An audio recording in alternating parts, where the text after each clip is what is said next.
What up, everybody? It's your youth pastor, Pastor Stevon and Miss Brittany, and welcome to Youth Night Live. We're so excited to be here with you again on this Wednesday night, and we want to connect with you at another level and have a conversation. So, Miss Brittany. So, speaking of connecting at another level and doing something just a little bit different, Yes. we want to play a game of rapid fire. So the way this game works is this. We have a timer. There's a 1 minute. You're going to answer as many questions as you can within 1 minute. I can do that. I'm going to ask you some questions. Okay, got it? Pray for me, y'all. I don't know what I may say. He is not responsible for anything that he says. No, not at all. All right, here we go. So, timer starting now and go. Question number 1. What's your favorite item in your closet right now? Favorite item in my closet right now is probably Rapid, hurry. my Hurry. undies. Because you can't do anything without your undies. Oh my No? God. Once No? again, we're not liable for whatever No, he no. says, okay? We're not liable. It's rapid All fire. right, Okay. number 2, All right. describe yourself as a teenager in 3 words. Ambitious, integral, and happy. Okay, that's good. Okay, next question. What's your biggest pet peeve? Oh yeah, this is the easy one. My biggest pet peeve is when someone is chewing loud. Oh, you... My little dog, I'm praying for Oh, Snickers. he Please, stole mine. if you think about me, pray for Snickers. She just be. You stole mine. annoying. Okay, next question. All right, dark chocolate or milk chocolate? Milk chocolate all day. All day. All right, if you weren't a youth pastor, what would you be?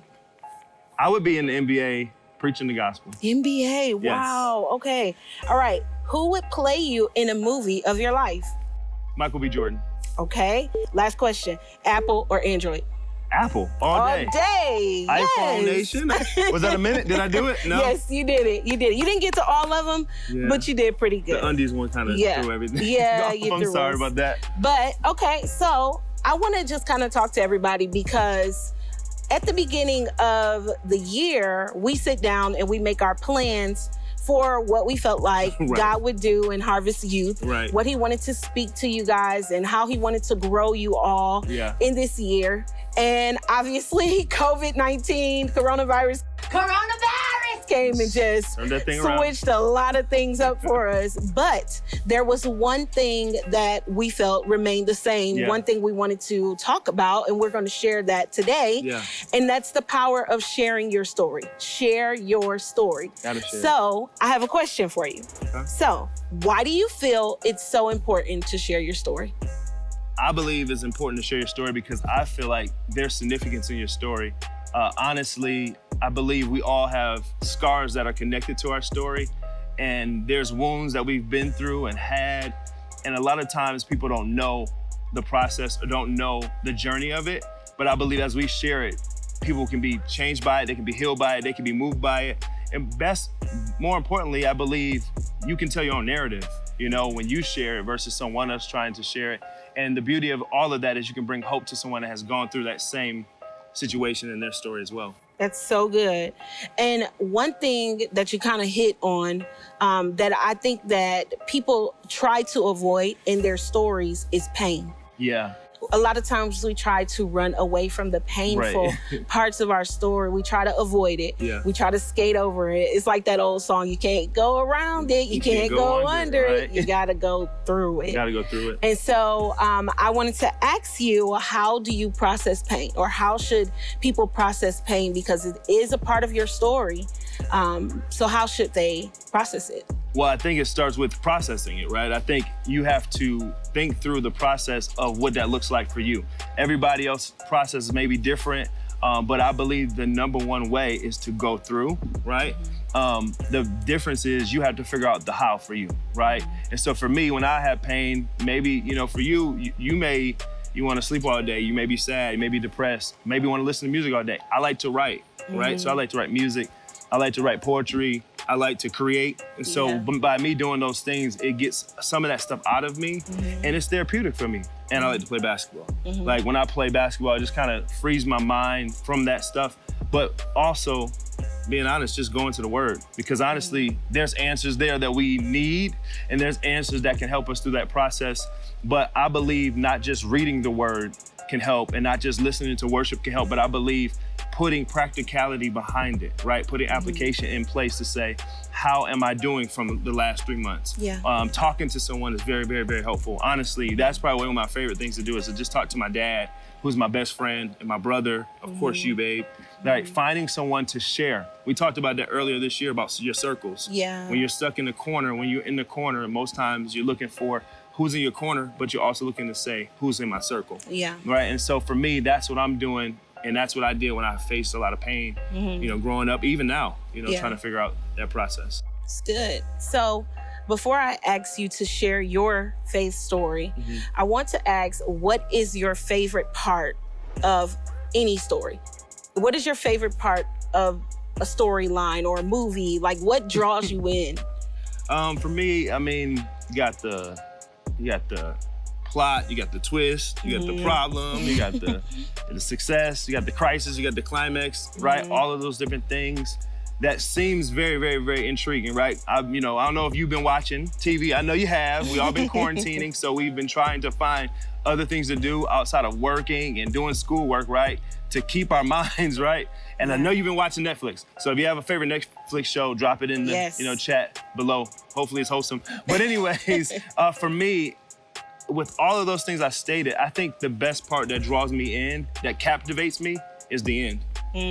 Essentially, it's the end. That's what makes me binge watch. Like, I gotta watch the end of this, because that's one of my favorite pastimes, by the way, actually. So, like, you are always like, okay, I gotta get to the next part so I can see what happens in the end, right? And that's the beauty of the Bible, what Jesus did for our lives, right? He finished it at the end, right? And so we know the end of the story. So that's the beauty of us knowing the story, right? Yeah. And so that's my favorite part, is the end. Awesome. That's so good.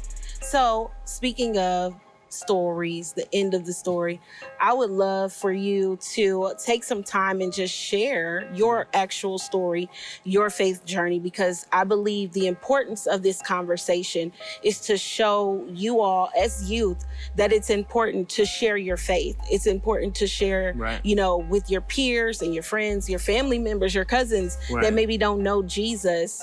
If they hear your story and where God met you at, it can impact their lives. So I would love if you would take a moment here and just kind of share how you were introduced to Jesus and how he encountered your heart.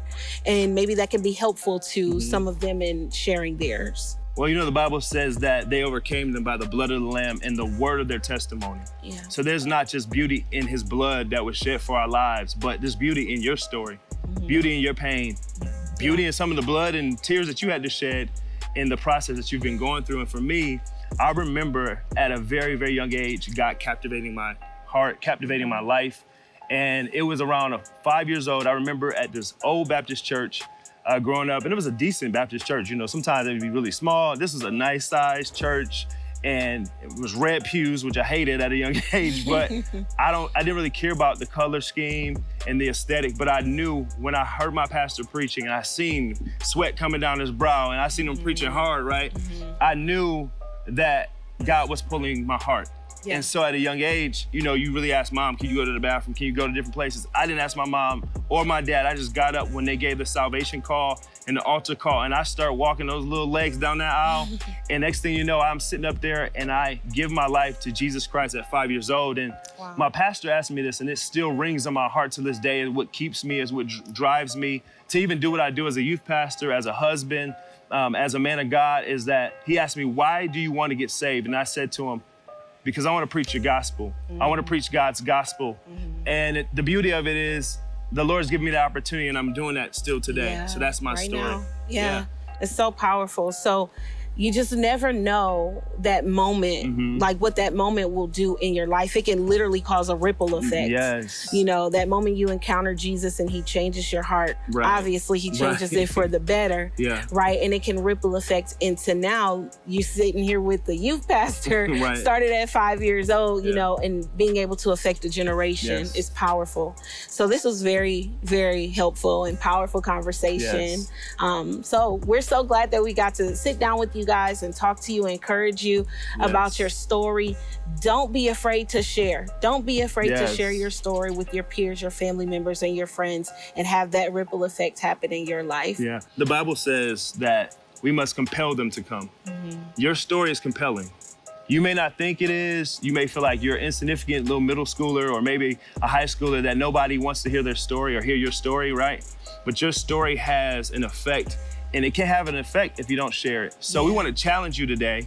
Take a challenge to share your story, whether you share it on IG or TikTok and be creative with it, or you share with a family member, or you write a letter, or whatever you do, however you do. The method doesn't matter. It's just that you share the message of the good news and how God changed the bad news of your life, how he changed the bad issues in your life, how he helped you to walk through and have hope to see an expected end, to see light at the end of a tunnel. And so I want to challenge you today to share your story. And compel those people that are lost to come to Jesus Christ as he helps us and hopes us out of the situation that we're facing. Well, that's it for this week. And we are so happy to have had this time to have a conversation with you, but the conversation is not over yet. Come on, it's just starting. It's just starting. It's just starting. So on Thursdays during crew time, get ready to circle up with your crew and your crew leaders and talk about how you can share your story. You guys walk through the conversation and hopefully it will empower you to be able to do that. So we will see you Thursday during crew. And that's it for this week for Youth Night Live. We can't wait to see you again next week. And always remember, youth is future. Peace.